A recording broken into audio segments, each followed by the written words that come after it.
My dreams are not always pleasant. Over years since leaving the fire service, and I still have nightmares.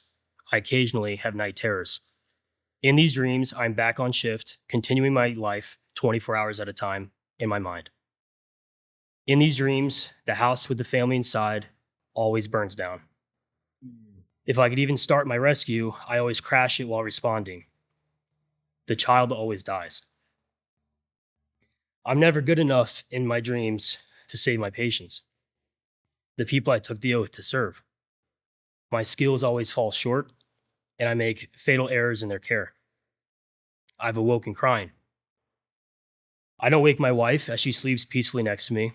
Sometimes she finds me on the couch in the morning. If I am still sleeping when she comes home from night shift, the opening of the door wakes me in a panic. The tones have dropped inside my head, and I'm late to respond to the call. If the door doesn't wake me, her gentle touch can in a jolt. My heart rate explodes, and I'm sometimes have startled her. Thankfully, I've always gained consciousness when this has happened.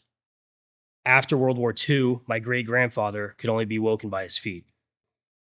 He eventually couldn't sleep in the same bed as his wife. Sometimes I wake up thinking I'm in my room at the station. Every night, I can still feel the bed I slept in every third day, with my fan to my left and my rescue phone by my head. I know the thoughts of 8 a.m. scotch. Since leaving the service, I avoid buying my favorite drink of choice.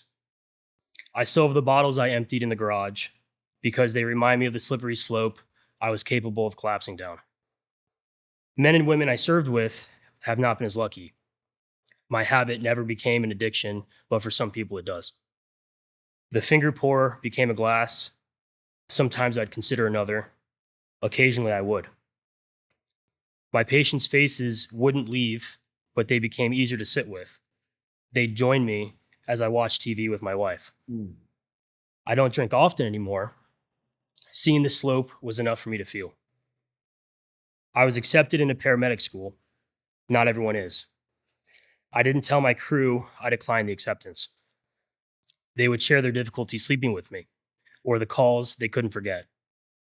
Many ex-wives were never told these stories, but that didn't change what became inevitable.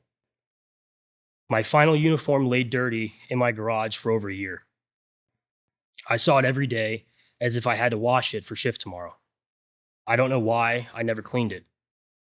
Maybe it was a reminder I wasn't ready to accept. After a year of leaving the department, I did clean it. I feel it is a sign of growth, but I also feel in the back of my mind as if it's an acceptance of defeat. That chapter's ended, and there's little sign of it around anymore. My helmet, boots, and radio strap still sit in the corner. The dust never feels like too much to remove for shift, though I know it'll never have to.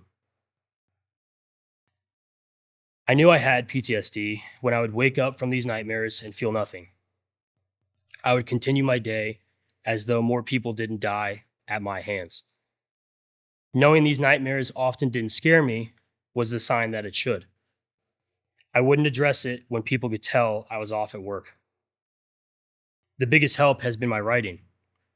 There are stories few people have read, but writing them down drew them from my mind, and now they feel like memories of watching a movie, one I have not seen in a while. I found the way to address PTSD is not to hide it, it's not to drink it either. It's to express it with words, either spoken or written, even if others never read or hear it. Talking about it can be difficult, and I personally know why. Start by writing it, and the courage to speak it will find you. This is why my writing will not stop, and this is the Psychology of Strength. And I wrote that September 8th, 2024. And That was beautiful.